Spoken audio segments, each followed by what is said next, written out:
على رسوله الكريم أما بعد فأعوذ بالله من الشيطان الرجيم بسم الله الرحمن الرحيم قد أفلح من تزكى وذكر اسم ربه فصلى صدق الله العظيم. سامعین محترم اور معزز ساتھیوں، رمضان المبارک کا پورا مہینہ گزر گیا، جس مہینے کا ہم بے صبری سے 1 سال تک انتظار کرتے ہیں۔ رمضان کے مہینے میں جس طریقے سے اللہ تعالیٰ کی خیر و برکت اترتی ہے، رحمتوں کا جس طریقے سے نزول ہوتا ہے، کسی اور مہینے میں اس طریقے سے رحمتوں کا نزول نہیں ہوتا ہے۔ اس لیے رمضان کے مہینے کی جتنی بھی ہم قدر کر لیں اور اس مہینے میں جتنی بھی ہم نیکی کر لیں، وہ ہمارے لیے بہت کم ہے۔ اللہ کے نبی صلی اللہ علیہ وسلم اور صحابہ کرام تو پورا کا پورا رمضان جاگ کر گزار دیا کرتے تھے، عبادتوں میں، تہجد میں، نوافل میں، ذکر و اذکار میں۔ اس کے باوجود بھی انہیں ڈر لگا رہتا تھا کہ ہماری یہ عبادتیں قبول ہوئی یا نہیں ہوئی، یا ہم نے رمضان کا حق ادا کیا یا نہیں کیا۔ لیکن ہم لوگ ہیں کہ اگر رمضان کے مہینے میں دن میں روزہ رکھ لیے، رات کی تراویح پڑھ لیے، تو آج کے لوگوں کے لیے اتنا بھی بہت ہے۔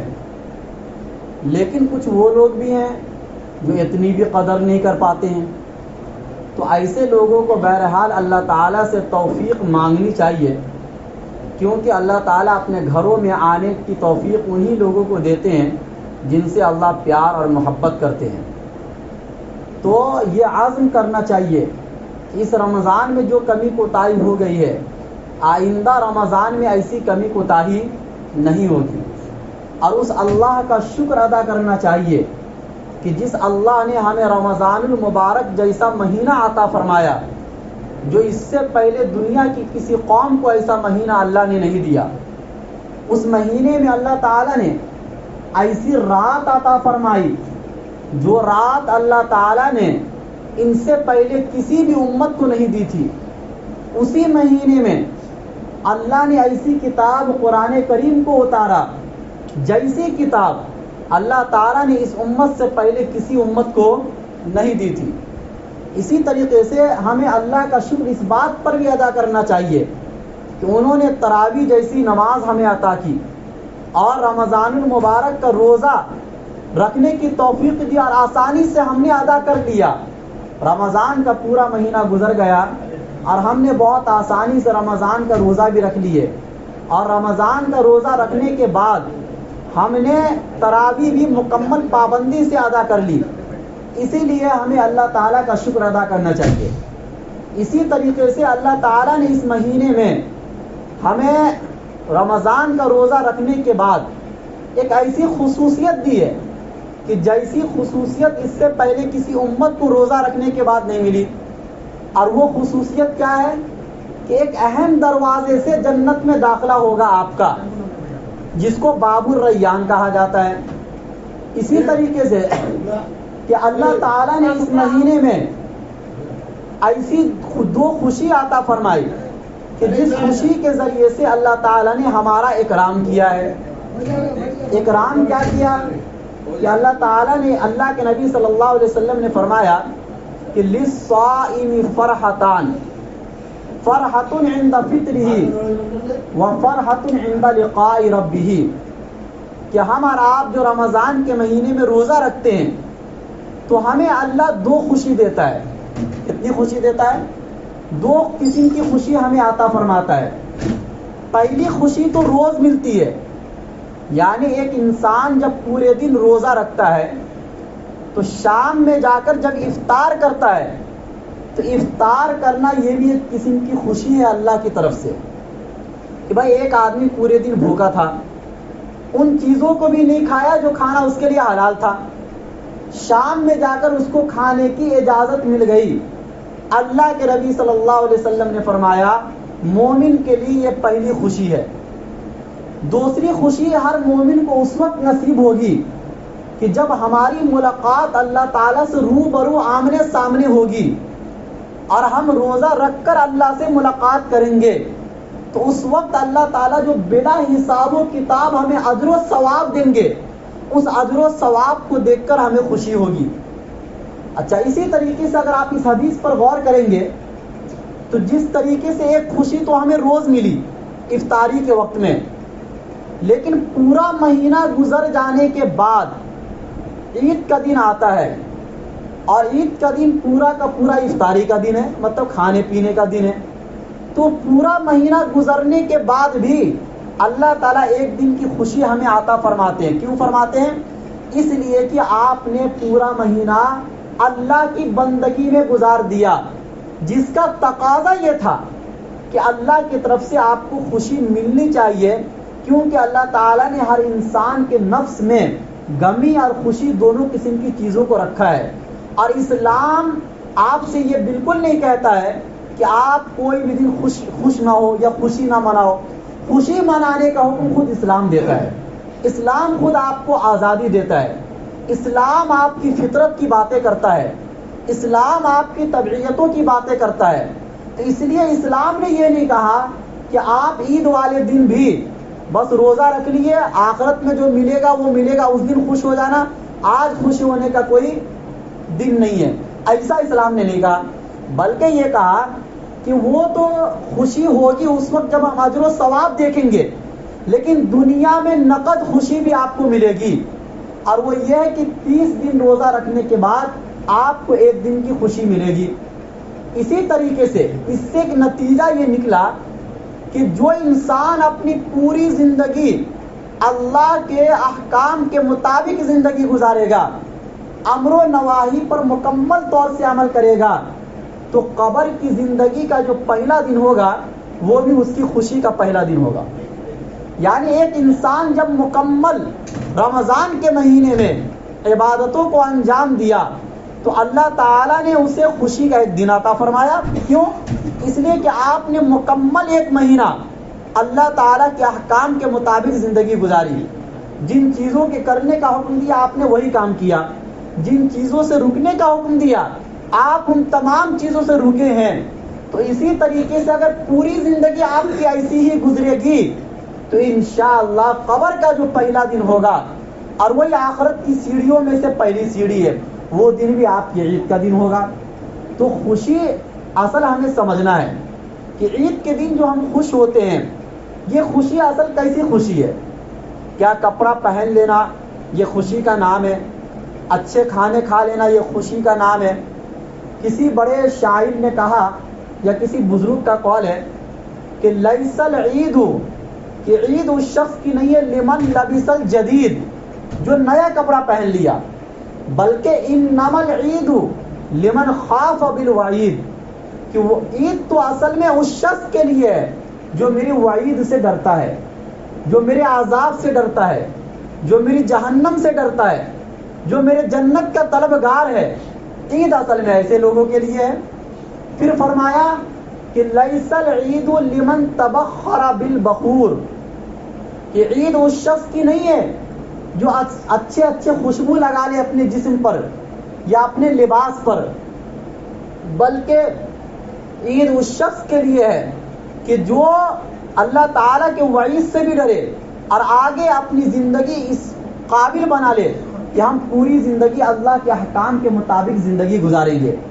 یا عید اس کا نام نہیں ہے کہ آپ کے گھر میں اچھے اچھے کھانے پک جائے، بلکہ عید اس بات کا نام ہے کہ آپ اپنی زندگی کو سنوار لے، آپ اپنے آپ کو نیک بنا لے۔ اصل عید ایسے لوگوں کے لیے ہے۔ اسی طریقے سے عید ان لوگوں کے لیے نہیں ہے کہ جنہوں نے دنیا کی زندگی میں رہ کر اپنی دنیا کو مزین کر لیا، اپنی دنیا کو سنوار لیا، بلکہ عید تو ان لوگوں کے لیے ہے کہ جنہوں نے تقوی کا توشہ اختیار کر لیا، یعنی اپنی زندگی کو تقوی والی زندگی بنا لیا۔ اسی طریقے سے عید اس شخص کے لیے نہیں ہے کہ جو اچھی اچھی سواریوں پر سوار ہو گیا، اچھی اچھی گاڑیوں پر گھومتا ہے، بلکہ عید تو اس شخص کے لیے ہے جنہوں نے گناہوں کو چھوڑنے کا پختہ عزم ارادہ کر لیا ہے۔ اسی طریقے سے عید ان لوگوں کے لیے نہیں ہے کہ جو رمضان کا مہینہ پورا گزر گیا روزہ بھی نہیں رکھے، تراویح بھی نہیں پڑھے، اور آ کر آپ نے عید منانے کی خوشی میں آپ شریک ہو گئے.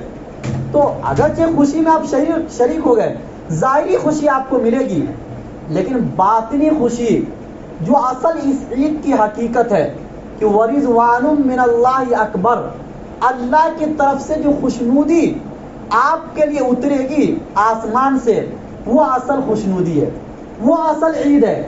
کہ ظاہری لباس بہت سے لوگ ایسے بھی ہوں گے کہ جنہوں نے پورا رمضان اللہ کو منایا ہوگا، رویا اور گر گرائے ہوں گے اللہ کے سامنے، اور مکمل جو رمضان کے آداب ہیں، جو شرائط ہیں، اس کے ساتھ انہوں نے رمضان کا مہینہ ادا کیا ہوگا. لیکن عید والے دن ان کو نیا لباس نہیں ملا ہوگا، عید والے دن ان کو اچھے کھانے نہیں ملے ہوں گے، عید والے دن ان کو کوئی پوچھا بھی نہیں ہوگا بھائی آپ کے گھر میں کچھ ہے یا نہیں ہے.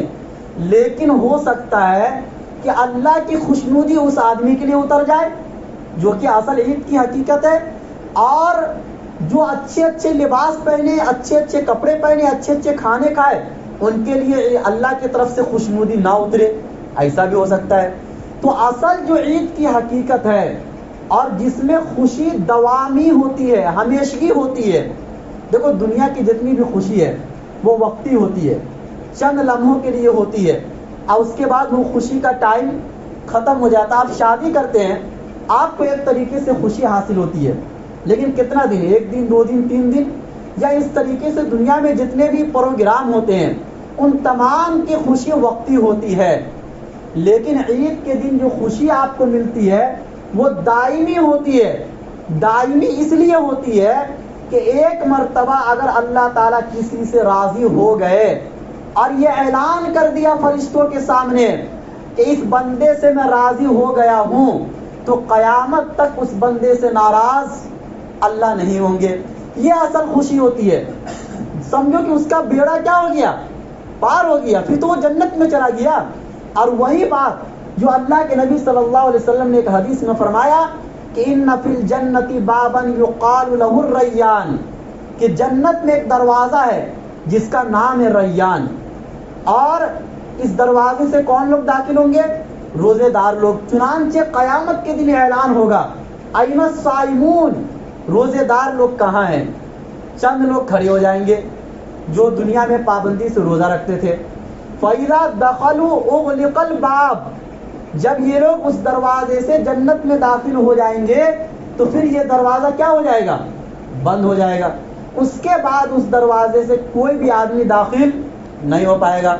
ایک حدیث میں اللہ کے نبی صلی اللہ علیہ وسلم نے فرمایا کہ ان فی الجنت بابا ان فی الجنت غرفا، کہ جنت میں ایک بالا خانہ ہوگا، یرا ظاہرها من باطنها وباطنها من ظاہرها، کہ جس کا اندر کا حصہ آپ باہر سے دیکھ سکتے ہیں اور باہر کا حصہ آپ اندر سے دیکھ سکتے ہیں، جس کو شیش محل کہا جاتا ہے.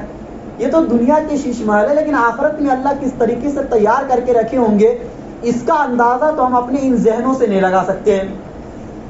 صحابہ نے سوال کیا کہ اتنا اچھا محل کس کو ملے گا؟ یہ لمن ہیا یا رسول اللہ، اے اللہ کے رسول یہ کس کو ملے گا؟ اللہ کے نبی صلی اللہ علیہ وسلم نے فرمایا کہ لمن اطعم الطعام وادام الصیام وصلی باللیل والناس نیام، 3 باتیں جس میں پائی جائیں گی اس کو یہ محل مل جائے گا. اور رمضان میں یہ تینوں باتیں بہت آسانی سے مل جاتی ہے. نمبر 1 غریبوں کو کھانا کھلانا، نمبر 2 رات میں اس وقت نماز پڑھنا جب لوگ سو رہے ہوں یعنی تہجد کے وقت میں، اور نمبر 3 مسلسل روزے رکھنا. رمضان کے مہینے میں ہر آدمی اپنی حیثیت کے مطابق ایک دوسرے کا خیال کرتے ہیں. اسی طریقے سے ہر آدمی کسی نہ کسی درجے میں تہجد کی نماز تو پڑھ ہی لیتا ہے، اور روزہ تو مسلسل 1 مہینے تک آدمی رکھتا ہی ہے. یہ تینوں باتیں رمضان کے مہینے میں بہت آسانی سے مل جاتی ہے. گویا کہ رمضان کے مہینے میں اگر آپ مکمل رمضان کے مہینے میں روزہ رکھیں گے، تراویح کا اہتمام کریں گے، ایک مخصوص دروازے سے بھی داخل ہوں گے، اور داخل ہونے کے بعد الگ سے ایک فضیلت آپ کو ملے گی، یعنی جس کو شیش محل کہا جاتا ہے، جو اور جنتیوں کو نہیں ملے گی وہ آپ کو ملے گی، جس میں یہ 3 باتیں پائی جائیں گی۔ اور اسی طریقے سے رمضان کے مہینے میں 2 عبادتیں بہت اہم ہوتی ہے، تو میں بار بار بتایا کہ یعنی دن میں روزہ رکھنا اور رات میں تراویح پڑھنا۔ ان 2 عبادتوں کے بارے میں بھی سن لیتے ہیں کہ ان 2 عبادتوں کا قیامت کے دن کیا فائدہ ہوگا۔ فائدے تو بہت ہیں جو اور بھی گنائے، لیکن ایک مخصوص فائدہ جو بہت اہم ہے کہ روزہ اور قرآن ان لوگوں کے لیے جھگڑے گا اللہ تعالیٰ کے سامنے قیامت کے دن کہ جو روزہ رکھے اور جو رات کی تراویح پڑھے۔ چنانچہ روزہ کو ایک شکل دی جائے گی قیامت کے دن، اور وہ اللہ کے سامنے آئے گا۔ اس بندے کے لیے جو روزہ رکھا پھر بھی جہنم کا اس کے لیے فیصلہ ہو گیا، روزہ کہے گا اے ربی منعتہ الطعام والشراب والشہوات بالنہار فشفعنی فیہ، کہ اے میرے پروردگار، میں نے اس بندے کو دن کے اوقات میں کھانے پینے اور شہوتوں سے میں نے روک دیا تھا، آپ میری سفارش قبول کیجئے اس بندے کے سلسلے میں۔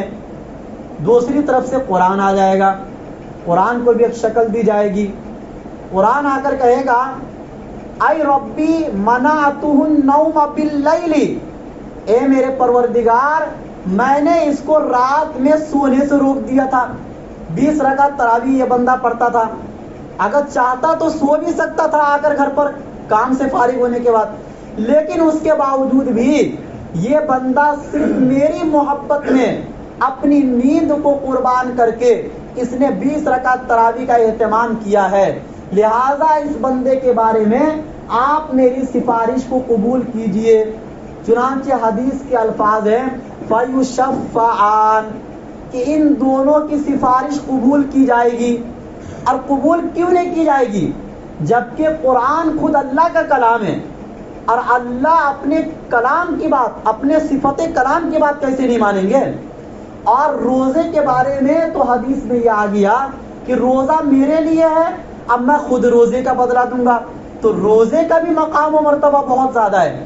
تو یہ 2 عبادتیں آپ کے لیے جہنم سے آڑ بن جائے گی قیامت کے دن، کہ اگر آپ کے لیے جہنم کا فیصلہ ہو جائے گا، نعوذ باللہ، اللہ ہم سب کو جہنم کے عذاب سے بچائے، تو اس وقت میں یہ 2 عبادتیں آپ کے سامنے آ کر کھڑی ہو جائے گی اور آپ کو جہنم میں بالکل بھی جانے نہیں دے گی۔ اتنی اہم عبادت ہے، اللہ نے اتنا بڑا مقام و مرتبہ ان 2 عبادتوں کا دیا، اور یہ دونوں عبادتیں ہم رمضان کے مہینے میں بہت آسانی سے کر لیتے ہیں۔ اس بات پر ہمیں اور آپ کو اللہ تعالیٰ کا بہت ہی شکر ادا کرنا چاہیے۔ لیکن یہ تو 3 حدیثیں میں نے وہ سنائی کہ جس میں روزہ دار کی فضیلتوں کو بیان کیا گیا۔ ایک حدیث میں ایسی بھی سنا دیتا ہوں کہ جس میں بہت سخت وعید ہے ان لوگوں کے لیے جنہوں نے رمضان کی قدر نہیں کی۔ چنانچہ ایک حدیث جو ترمذی شریف کی ہے، اس میں اللہ کے نبی صلی اللہ علیہ وسلم نے فرمایا کہ رغم انف رجل ذکرت عنده فلم يصلي علی، کہ اس آدمی کے ناک خاک آلود ہو جائے، یعنی یہ بددعائیہ جملہ ہے، اللہ کے نبی بددعا دے رہے ہیں کہ اس آدمی کے ناک خاک آلود ہو جائے کہ جس کے سامنے میرا نام آئے اور اس نے مجھ پر درود نہیں بھیجا، یعنی اللہ کے نبی کا نام آئے اور آپ صلی اللہ علیہ وسلم نہ بولو، تو اس آدمی سے بڑا بخیل کوئی نہیں ہو سکتا۔ ایک دوسری حدیث میں آیا، اور اس آدمی کے لیے ہلاکت و بربادی ہے کہ اللہ کے پیارے نبی کا نام آپ کے سامنے آ رہا ہے، جن کے صدقے طفیل میں یہ ساری عبادتیں ہمیں ملی ہے، اور اس کے باوجود آپ اللہ کے نبی صلی اللہ علیہ وسلم پر درود نہیں بھیج رہے ہو، جبکہ درود بھیجنے میں فائدہ ہمارا ہے نہ کہ نبی کا۔ درود بھیجنے میں فائدہ ہمارا ہے، ہمارا اجر و ثواب لکھا جاتا ہے۔ اللہ کے نبی کو تو جو مقام و مرتبہ ملنا تھا وہ مل چکا، آپ کے یا ہمارے درود بھیجنے سے اللہ کے نبی صلی اللہ علیہ وسلم کے مقام و مرتبے میں کوئی اضافہ نہیں ہوگا، کیونکہ اللہ کے نبی کو وہ مقام ملا ہے کہ جس مقام کے بعد دنیا اور آخرت میں کوئی مقام نہیں ہو سکتا ہے۔ دوسری بات جو اللہ کے نبی صلی اللہ علیہ وسلم نے فرمایا کہ رغم انف رجل دخل علیہ رمضان ثم انسلخ قبل ان یغفر له، کہ اس آدمی کے ناک خاک آلود ہو جائے کہ جس کے پاس رمضان کا مہینہ آیا، پورا مہینہ گزر گیا اور اللہ نے اس کی مغفرت نہیں کی، یا وہ اپنے آپ کو ایسا کام کر کے نہیں دکھ رہا ہے اللہ کے سامنے کہ جس کی بنیاد پر اللہ اس کی مغفرت کر دے، یہ آدمی کی بھی ناک خاک آلود ہو اور یہ آدمی بھی ہلاک و برباد ہو جائے۔ اور تیسری بات یہ فرمائی اللہ کے نبی صلی اللہ علیہ وسلم نے کہ وہ آدمی کے ناک خاک آلود ہو جائے کہ جس نے اپنے ماں باپ کو بڑھاپے کی عمر میں پایا اور ان دونوں کی خدمت کر کے اپنے آپ کو جنت میں داخل نہیں کروا لیا۔ اسی بات کو اللہ کے نبی نے ایک دوسری حدیث میں اس انداز سے فرمایا ہے کہ حضرت جبرائیل امین آئے اللہ کے نبی کے سامنے، اور حضرت جبرائیل امین نے، صرف میں رمضان سے متعلق جو بات ہے وہ میں بتا دیتا ہوں کہ حضرت جبرائیل امین نے یہ فرمایا کہ وہ آدمی ہلاک و برباد ہو جائے کہ جس نے رمضان کا مہینہ پایا اور وہ مہینہ پانے کے بعد اللہ نے اس کی مغفرت نہیں کی، یا وہ اللہ کو راضی نہ کر سکا۔ اللہ کے نبی منبر پر بیٹھے ہوئے تھے اور فرمایا آمین، یعنی بد دعا حضرت جبرائیل امین دے رہے ہیں، اور اس بد دعا پر آمین اللہ کے نبی صلی اللہ علیہ وسلم کہہ رہے ہیں۔ اب بتاؤ ایسے آدمی کے ہلاکت و بربادی میں کوئی شک و شبہ ہو سکتا ہے؟ اور یہ بد دعا اور اس پر آمین کہاں ہو رہا ہے؟ مسجد نبوی کے اندر، مدینہ کے اندر۔ اب ہر آدمی آج کل پریشان ہے، مسلمان پریشان ہے، ہلاکت و بربادی چاروں طرف ہے۔ آپ ذرا نظر دوڑائیے کہ کیا ان تینوں باتوں میں سے کوئی ایک بات تو ہمارے اندر نہیں پائی جا رہی ہے؟ یعنی ایسا تو نہیں کہ اللہ کے نبی کا نام آ رہا ہے اور ہم اللہ کے نبی کے نام کے آنے کے بعد ہم درود شریف نہیں پڑھ رہے ہیں؟ کہیں ایسا تو نہیں کہ رمضان کا مہینہ آ کر گزر گیا اور ہم نے رمضان کی جیسی قدر کرنی چاہیے ویسی قدر نہیں کر سکے؟ کہیں ایسا تو نہیں کہ ہمارے ماں باپ بڑھاپے کی عمر میں ہمارے سامنے موجود ہے لیکن ہم نے اس کی ایسی خدمت نہیں کی یا نہیں کر رہے ہیں کہ جس کی وجہ سے جنت ہمارے لیے واجب ہو جائے؟ اگر ان تینوں باتوں میں سے کوئی ایک بات بھی آپ کے اندر نہیں پائی جا رہی ہے اور پھر بھی آپ ہلاکت و بربادی کے دہانے پر ہیں اور آپ ہلاک اور برباد ہو رہے ہیں، تو اس میں کسی اور سے کوئی وجہ تلاش مت کیجیے، مت پوچھیے کسی سے کہ میرے ہلاکت و بربادی کی وجہ کیا ہے، بلکہ اس کی وجہ آپ کو خود اس حدیث میں مل جائے گی کہ اللہ کے نبی صلی اللہ علیہ وسلم نے خود پہلے ہی بد دعا دے دی 1400 سال پہلے، تو وہ بد دعا کیوں نہیں قابل قبول ہوگی؟ کہ اللہ کے نبی صلی اللہ علیہ وسلم جو دعا کرے وہ دعا قبول ہو جاتی ہے، تو اسی طرح اللہ کے نبی صلی اللہ علیہ وسلم جو بد دعا کریں گے وہ بد دعا بھی قبول ہو جائے گی۔ اس کے بعد یہ سمجھنا ہے کہ دیکھیے عبادت تو کوئی رسم کا نام تو نہیں ہے نا کہ آدمی رسمی طور پر کوئی بھی کام کر لے عبادت مکمل ہو جائے گی۔ اللہ کے نبی صلی اللہ علیہ وسلم نے عبادتوں کے کرنے کا حکم دیا ہے، رمضان کے مہینے میں، دیگر مہینوں میں، ہر مہینے کے اندر الگ الگ احکامات ہیں، وہ احکامات پر عمل کرنے کے بعد ہی عبادت بنتا ہے، رسم کا نام عبادت نہیں ہے۔ اب ایک بات یہ سن لیجئے کہ جو رمضان کی عبادت کرتا تھا، کس کی عبادت کرتا تھا؟ رمضان کی عبادت کرتا تھا، تو یہ بات جان لو کہ رمضان گزر گیا ہے، اب رمضان تو 11 مہینے کے بعد آئے گا، لیکن جو اللہ کی عبادت کرتا تھا تو یہ بات یاد رکھو کہ اللہ تمام مہینوں کا رب ہے۔ بھائی وہی رب شوال کے مہینے کا بھی وہی رب ہے، ذی قعدہ کے مہینے کا بھی وہی رب ہے، پورے 12 مہینے کا وہی رب ہے۔ یہ ایسا ہی ہے جیسے کہ جب اللہ کے نبی صلی اللہ علیہ وسلم پردہ فرمائے تھے تو حضرت ابو بکر صدیق رضی اللہ عنہ منبر پر کھڑے ہو گئے تھے، اور چونکہ اس میں کچھ منافقین لوگ بھی تھے اللہ کے نبی کے زمانے میں جو ظاہر کرتے تھے کہ ہم مسلمان ہیں لیکن حقیقت میں وہ مسلمان نہیں تھے، دل میں کفر چھپا ہوا تھا۔ تو حضرت ابو بکر صدیق رضی اللہ عنہ نے فرمایا کہ یہ بات یاد رکھو کہ جو محمد صلی اللہ علیہ وسلم کی عبادت کرتا تھا تو یاد رکھو اللہ کے نبی صلی اللہ علیہ وسلم دنیا سے جا چکے۔ چونکہ کچھ لوگ ایسے تھے جو اللہ کے نبی کو دکھلانے کے لیے عبادت کرتے تھے تاکہ اللہ کے نبی خوش ہو جائے اور مال غنیمت جو آتا تھا اس میں ہمارا حصہ لگ جائے۔ پھر فرمایا حضرت ابو بکر صدیق رضی اللہ عنہ نے کہ جو اللہ کی عبادت کرتا تھا تو یاد رکھو اللہ ہمیشہ سے ہے اور ہمیشہ رہے گا، اس لیے اللہ کی عبادت میں کوئی بھی کمی کوتاہی اللہ کے نبی کے جانے کے بعد نہیں ہونی چاہیے۔ اسی طریقے سے رمضان کے مہینے میں آپ نے جس طریقے سے عبادتوں کو انجام دیا ہے، تو جو رمضان کی عبادت کرتا تھا تو رمضان تو گزر گیا، لیکن جو اللہ کی عبادت کرتا تھا تو یہ بات یاد رکھو کہ اللہ جس طریقے سے رمضان کے مہینے کا رب ہے، اسی طریقے سے اللہ تعالیٰ پورے مہینے کا رب ہے۔ اس لیے ہمیں پورے مہینے اسی طریقے سے گزارنا چاہیے جس طریقے سے رمضان کا مہینہ، اگرچہ مکمل طور سے نہیں ہو سکتا ہے، یہ تو ہم بھی جانتے ہیں اور آپ بھی جانتے ہیں، کیونکہ رمضان کے مہینے میں شیاطین کو قید کر دیا جاتا ہے، بہت سی خصوصیتیں اللہ کی طرف سے اترتی ہے، اللہ خود ایسا ماحول بنا دیتے رمضان کے مہینے میں کہ آدمی خود بخود عبادت کرتا ہے۔ جن کو عشاء کی نماز پڑھنے کی توفیق پورے سال نہیں ملتی ہے، وہ بندہ پورے 20 رکعت بہت آسانی سے پڑھ لیتا ہے، خوشی خوشی پڑھ لیتا ہے، وتر کی نماز جماعت سے پڑھ لیتا ہے، یہ سب اللہ کی طرف سے ہوتا ہے۔ ہمیں اور آپ کو اللہ تعالیٰ کا شکر ادا کرنا چاہیے اور اللہ تعالیٰ کا احسان مند ہونا چاہیے کہ ہمیں اللہ نے ایسی عبادتوں کی توفیق نصیب فرمائی ہے، ورنہ ہم کہاں ان عبادتوں کے لائق تھے۔ اتنے گناہ کرنے کے باوجود بھی اللہ اگر اپنے گھر میں آنے کی اجازت اللہ آپ کو دے رہے ہیں تو اس پر اللہ تعالیٰ کا شکر ادا کرنا چاہیے۔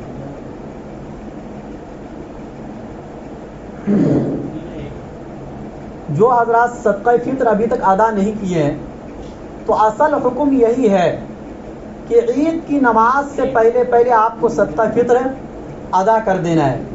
تو اگر ابھی تک آپ نے ادا نہیں کیا تو ابھی بھی آپ نام لکھا سکتے ہیں، ابھی بھی ٹائم باقی ہے۔ عید کی نماز کے بعد ذمے سے آپ کے صدقہ فطر تو ساقط نہیں ہوگا، لیکن اس کی وہ فضیلت نہیں رہے گی جو عید کی نماز سے پہلے ادا کرنے کی فضیلت رہتی ہے۔ تو اسی لیے صدقہ فطر کو اہمیت دیجیے۔ آج کل لوگ اس کو اہمیت نہیں دیتے ہیں، تو اسی لیے اور اس کے جو مسائل ہیں ان مسائل کو بھی سیکھنے کی ضرورت ہے۔ صدقہ فطر صرف ایک آدمی کی طرف سے نہیں نکالنا ہے، آپ کے گھر میں اگر اس دن کوئی بچہ پیدا ہو گیا تو اس کی طرف سے بھی صدقہ فطر نکالنا واجب ہے۔ یہ واجب اگرچہ گھر کے ایک فرد پر ہوتا ہے لیکن نکالنا سب کی طرف سے ہوتا ہے، تو آپ کو نکالنا ہے سب کی طرف سے، اور سب کی طرف سے آپ نکالیں گے تو تبھی ایک غریب کے گھر میں وہ خوشی آ سکتی ہے جو خوشی اللہ کے نبی صلی اللہ علیہ وسلم خود اللہ تعالیٰ چاہتے ہیں۔ کیا چاہتے ہیں کہ بھائی عید کے دن کوئی امتیاز نہ رہے امیر اور غریب کا، اسی طرح عید کے دن یہ نہ لگے کہ فلاں بندہ بہت امیر ہے فلاں بندہ بہت غریب ہے۔ اسلام ایسی چیزوں کو بالکل بھی نہیں چاہتا ہے۔ اسلام تو یہ حکم دیتا ہے کہ آپ اگر کوئی کھانا پکا رہے ہو تو اس کی خوشبو بھی پڑوس کے گھر میں نہ جائے کہ کہیں وہ فلاں بندہ غریب ہے اور وہ ایسا کھانا نہیں پکا سکتا ہے۔ تو عید والے دن اللہ اس کے رسول اس بات کو کیسے گوارا کر سکتے ہیں کہ آپ اپنے محلے میں اچھا کھانا کھا رہے ہیں، اچھے پکوان پک رہے ہیں، اچھے لباس پہن رہے ہیں، اور آپ کے آس پڑوس کے اندر کوئی فلاں بندہ غریب ہے جس کو پہننے کو کپڑا بھی نہیں ہے۔ یہ اسلام کی امتیاز کو ختم کر دیتا ہے اور نیست و نابود کر دیتا ہے۔ اسلام اس چیز کا نام بالکل بھی نہیں ہے۔ ہمیں اور آپ کو ایک مسجد میں، ایک عیدگاہ میں پوری ایک امام کے پیچھے عید کی نماز پڑھنے کا حکم اس لیے تو دیا جاتا ہے تاکہ لگے کہ سارے بندے آج برابر ہیں، امیر اور غریب کا کوئی فرق نہیں ہے۔ اچھا، اسی طریقے سے یہ بھی سمجھنا ہے کہ دنیا کے اندر جتنی بھی قومیں ہیں ہر ایک کی خوشی کا اپنا اپنا ایک انداز ہوتا ہے اور وہ اپنے اپنے طریقے سے خوشی مناتے ہیں، اور ان کی خوشی کسی نہ کسی تاریخ سے جڑی ہوئی ہوتی ہے، یعنی اس تاریخ میں کوئی بڑا واقعہ رونما ہوتا ہے جس کی بنیاد پر وہ دن ان کی خوشی کا ہو جاتا ہے۔ لیکن اللہ تعالیٰ نے ہمیں سال میں 2 خوشی کا موقع دیا ہے، ایک عید الفطر کا اور ایک عید الاضحیٰ کا، اور یہ دونوں خوشی میں اگر آپ غور کریں گے تو یہ دونوں خوشی کا آغاز اللہ تعالیٰ کی بندگی سے ہوتا ہے۔ کس سے ہوتا ہے؟ 2 رکعت نماز پڑھ کے اللہ کے سامنے سجدہ ریز ہو کر اس خوشی کا آغاز کرانا اس بات کی طرف دلالت کرتا ہے اور رہنمائی کرتا ہے کہ آپ کا پورا دن عاجزی اور انکساری والا ہونا چاہیے. اسی میں اصل خوشی ہے. خوشی اس کو نہیں کہا جائے گا کہ آپ اپنے طریقے سے خوشی مناؤ، بلکہ اللہ نے خوشی کے جو حدود مقرر کیے ہیں ان حدود میں رہ کر آپ کو خوشی منانا ہے. چنانچہ عید والے دن بہت سے لوگ عید کی نماز پڑھ کر گاڑیوں پر ناچتے ہیں، فلم دیکھنے جاتے ہیں، اور اسی طریقے سے مطلب لڑکی بازی یا بہت سے خرافات بے حیائی. اور آج کل ہم اپنے گھروں میں بھی لڑکیوں کا ایسا لباس پہناتے ہیں کہ جس کے بنیاد پر شیطان جو پورے مہینے قید رہتا ہے اس کو ایک دن میں خوشی مل جاتی ہے کہ بھائی اس قید رہنے کا ہمیں کوئی نقصان نہیں ہوا. اس ایک دن میں وہ سارے بندے کو ایسا گمراہ کر دیں گے کہ ایک مہینے کی پوری عبادت کیا ہو جائے گی؟ خراب ہو جائے گی. ماں برقعے میں ہوتی ہے اور بیٹی بغیر برقعے کی ہوتی ہے. حالانکہ ماں بغیر برقعے کے چلے اور بیٹی برقعے کے ساتھ چلے یہ زیادہ ضروری ہے. تو ہم اور آپ چونکہ آج کل لباس بھی ایسا لوگ خریدتے ہیں کہ جس جیسا لباس پورے محلے میں کوئی نہ خریدا ہو. آج کل ماحول ایسا بن گیا، ایسا لگتا ہے کہ صدقہ فطر اور زکوٰۃ کے مستحق یہ لڑکیاں ہیں. پھٹے کپڑے سے مراد آدھے لباس، اندر کا جسم دکھ رہا ہے، باہر کا جسم دکھ رہا ہے، سارے نظر آ رہے ہیں. یہ ایسی بے حیائی. آج کل تو ایسے بھی ماحول خراب چل رہا ہے کہ ہماری جو بہنیں ہیں وہ اپنے مذہب کو چھوڑ رہی ہے. اس کی بنیادی وجہ یہ پیار اور محبت ہے، اس کے علاوہ کچھ نہیں ہے. اور یہ پیار محبت کب ہوتی ہے؟ ایک لڑکا لڑکی کے درمیان اب پیار محبت اسی وقت ہوتی ہے کہ جب وہ لباس ایسا پہنے کہ جو لباس کسی مرد کو اپنی طرف کھینچے. اسی لیے اللہ کے نبی صلی اللہ علیہ وسلم نے حدیثوں میں کئی جگہوں پر الگ الگ انداز سے سمجھایا ہے کہ وہ آدمی بے غیرت ہے اور بیکار ہے، جہنم اس پر واجب ہے کہ جس کی گھر کی بیوی، جس کی گھر کی بہن اور جس کی گھر کی بیٹی کسی دوسرے کے سامنے یوں ہی آ جاتی ہے، باتیں کرتی ہے، مذاقیں کرتی ہے، بے تکلفانہ انداز ہے، اور آپ کو کوئی غصہ نہیں آتا ہے، آپ کو کوئی غصہ نہیں آتا ہے، تو ایسے آدمی کے اوپر جہنم واجب ہے اور جنت حرام ہے. یہ اللہ کے نبی نے صحیح حدیث میں فرمایا. بہرحال بیانات تو چلتے ہی رہتے ہیں. اصل چیز ہے عمل. عمل نہیں ہے تو یہ آدھا گھنٹہ بیان کر کے یا 1 گھنٹہ بیان کر کے کوئی فائدہ نہیں ہے.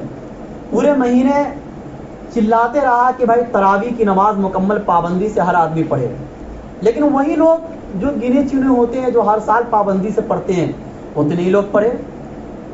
ایک کان سے سنے دوسرے کان سے نکال دیے. تو اسلام اس کا نام نہیں ہے، اس سے کوئی فائدہ نہیں ہوتا ہے.